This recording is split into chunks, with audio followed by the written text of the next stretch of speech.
Alright YouTube, so this video today we are actually capturing on the Canon R5 Mark II with the studio mic up there, and hopefully it sounds good. I'm capturing this on C-Log 2. It's really flat, so all the orange that you see on me, it ain't orange. I mean, it almost looks like a flat orange gray type of thing. It's amazing how flat C-Log 2 is, and I'm going to grade this video. And again, I'm just going to drop the LUT. I'm not going to sit there and fool around with it all day long, but you guys can take a look at it. The one thing I really like on the R5 II, but before we get into that, welcome back to Focus Friday. This is our episode 2. It's our second episode. If you missed last week's episode, go back into the playlist for Focus Fridays and bam, you got them all there. The same thing with Thursdays, Wednesdays, Tuesdays, Mondays, Saturday, Sunday. We're gonna go and shoot. That's when we actually go and create our magic. Not saying that you can't do that during the week. You should. Create your magic whenever you can. Having said that, R5 Mark II has been a very big talk of town this week. It actually got shipped. I apparently got mine. Others got theirs. I probably have shot over, 3,000 shots already with it. Some of it I actually put out on Instagram for you. So that's 247 Media Group Photography. I'll be uploading a lot more over the weekend when I'm not making any videos. So you'll get to see more. So more to come. What do I think? Wow, from a Focus Friday perspective, let's talk about autofocus while we're at it. This autofocus is not only good, it is, it's got me scratching my head quite often. I thought the R3 and the R7 were way above anything else that was available. This is even better. So I can just imagine how good that R1 must be with the cross type AF. That's got to be absolutely sick. Having said that, if you own one, leave a comment below what you think. Do you agree? Disagree? If you don't own one, you ought to try one. And some of you that know me personally, we're going to meet up soon. I'll let you guys try it. I don't want to just make up stuff and say stuff and, put it in the hands of the user. Check it out for yourself. It truly, hats off to Canon for what they've done. They've done a great job. And Sony, you're next. So excited to see what you're going to do. I think Nikon sort of played their card already with the Z6 III. Hopefully they have something really cool up the sleeve for the Z9 Mark II, if there is such a thing. But before they make any more full frame cameras, would really love to see a D500 replacement. Again, I'm not going to go into this because frankly, I got beat up for it big time. I kind of destroyed my channel trying to help Nikonians. You have to fight that battle yourself, so take it any which way you like. If you get it, great. If you don't, you're shit out of luck. You can always buy an R7, you can always buy an R5 Mark II, you can buy whatever you want. There's so many other things you can buy. Maybe you can just buy a Micro Four Thirds camera, if that's what makes you happy. Frankly, I just don't care anymore. Back to the Canon R5 Mark II. I would highly recommend that you stay focused onto whatever it is that you have. If you have the Canon R5 Mark II, is it going to make you a better photographer? No. Will you have more photos that you end up keeping? Probably. But you got to keep one thing in mind. Let's stay focused here for a second. With all of the technological advances that we have today, this is my feeling, and you can disagree with it, and frankly I'm not looking for a debate. This is very personal, and something personal to you can be very different. That's okay.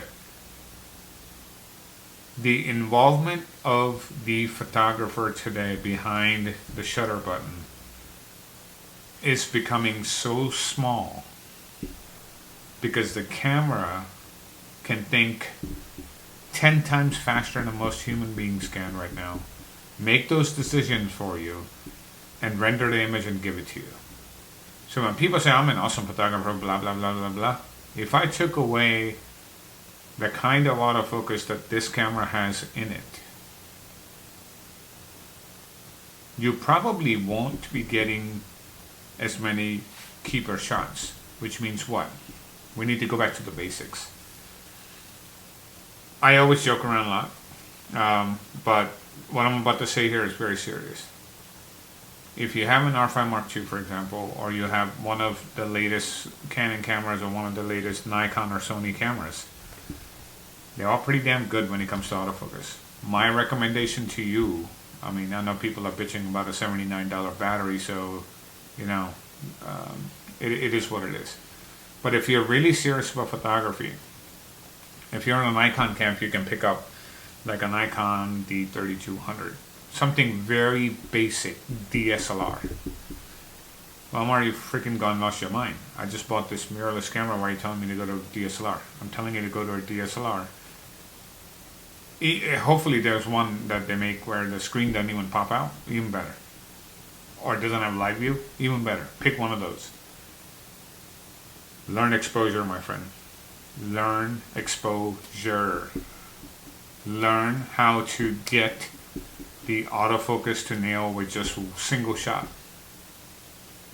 Because now all of a sudden when you learn that and you learn the basics, no matter how advanced the camera becomes, your foundation here and your skill here will always be there.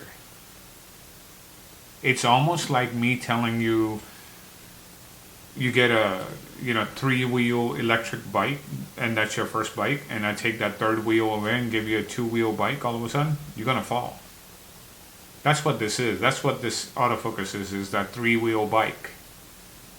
It's a complete safety net. If you screw up shots today with how good the autofocus is today, it's really on you. But I would recommend that you go, do a blast from the past, if you want to call it that. Spend $100, pick up a cheap DSLR with a kit lens, and practice exposure. If you don't have one of these guys, get one. Buy another $100. Gotta have one. Before I started this thing, I literally did this right here. And these settings that you see here are the exact settings that are dialed into this camera right now that's actually filming me. Did I guess what the exposure is? Not really. It's right here. Could I have gotten pretty close? Sure. But I've been doing it a very long time. And if you practice, you can do the same. So, when you use the technology that's in these cameras, if something on that technology front doesn't deliver the way it is supposed to, you will know because you have the basic foundation. So stay focused and get the basics down, and then we'll worry about the advancement of technology.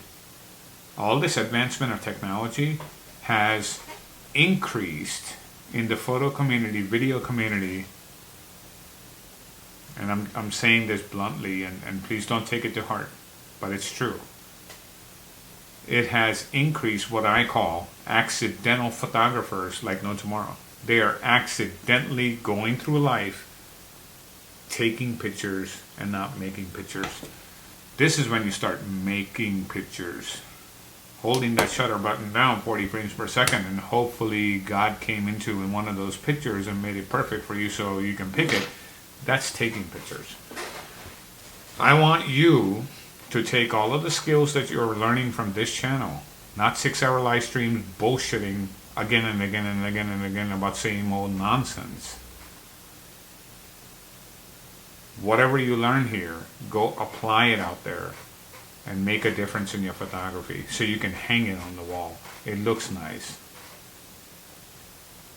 And I challenge you, if you do what I'm asking you to do here today in episode 2, by the time I get to episode 25, you, my friends, will be able to take the $100 DSLR and produce a masterpiece that you would actually print 20 by 30 or 30 by 40 and put it up on your wall.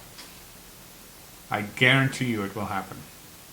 And when that happens, all of this gear bashing, all of this gear acquisition, all of this stuff, yeah, it will become a nice to have. Why? Because you got the skill now. Once you get the skill, the gear becomes irrelevant. When you don't have the skill, it's all about the gear. 90% of YouTube channels, what are they doing? Accidental photography. Some of them are teaching you stuff that you really shouldn't be learning. But they become experts. Why? Because they have a couple thousand, couple 10,000, 20,000 people following them and whatnot. Most people don't know what a 43mm lens is when I did the World Trucks review. No one's talking about it. No one knows about it. Very few people. Unless you're a real photographer that really knows photography inside out and have dedicated your life to it, you wouldn't know what the hell that is. So, if that's what you want to be, then change the behaviors. If you want your photography to change and get better, then find someone that really inspires you and change your habits to match their habits, and you will get the outputs that they have. If not, you can continue to lust for the next camera. There are people, I just find it freaking comical. R5 Mark II is out, I'll wait for the R5 Mark III. Why? You're going to wait 4 years of your life for the next model to come out, when you could get the R5 Mark II, for example, or the Z6 III, for example, or Z9 or whatever, and shoot for the next 4 years and create magic. And when the next one comes out, guess what? You create even more magic. Why? Most of the people that usually say those things usually don't have the money to buy one. And that's okay. Just be honest with yourself. But don't sit here and badmouth a camera. Now, 10 stops of dynamic range and lower today in a full frame in 2024, yeah, I have a problem with that. I'm sorry, but I wasn't being too hard on Nikon. They did something with that processing of that sensor. It's just not coming out. It's not me. Go freaking talk to Nikon. If you're happy with the results you're getting, then be quiet and just suck it up and just use it. If the R5 Mark II was the same way, I would be saying the same thing to Canon. Because we were already 8, 9, 10 stops with the DSLR. So what advancement did you really make? Not a lot. Yeah, you got faster. You took a lot of things away. So it brings back to that whole focus piece.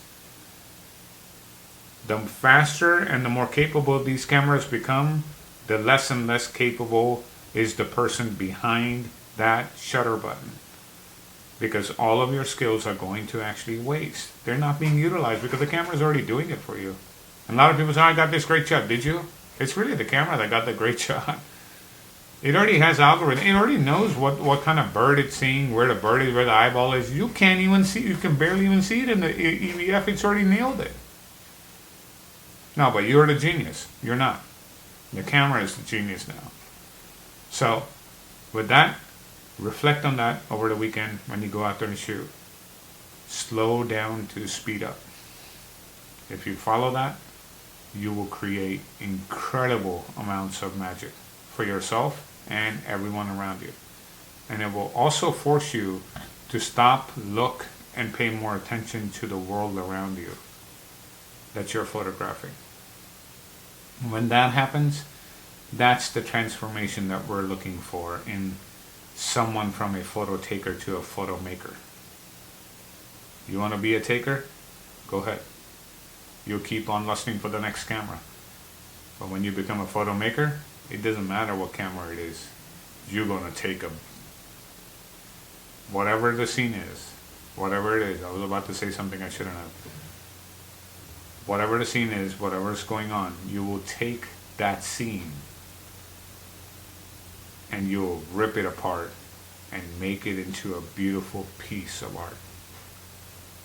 All of you are capable of doing that. Don't let anyone tell you that they have a better camera than you, so you are less than them.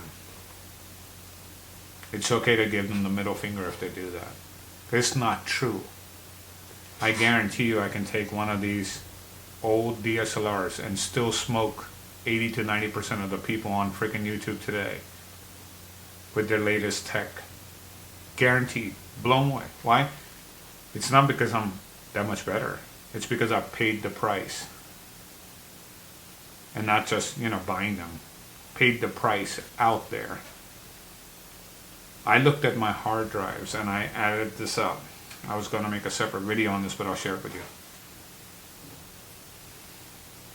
Since 2014, I have shot myself. Just me, aside from my son and all that. Close to 900,000 actuations of photos.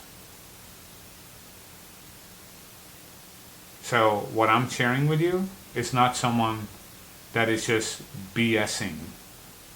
I'm telling you something from practical experience. Take it for what you want. It's just like a New Year's resolution. We make the same resolution. Go to the gym, gonna slim up, this, that. Works for about a month and then bam, back to it again. Next January, we make the same resolution again. Sign up for the gym membership. Bam, back again. But some of the people, very few, carry out their gym membership, come back the next year, and they actually look like a supermodel because they paid the price. Are you willing to pay the price? Stay focused, pay the price, go out there and make that magic happen for you. Have a beautiful weekend, and I will talk to you on Megapixel Monday. Got a good one on Monday, so be back. Talk to you guys soon. Take care. Bye-bye.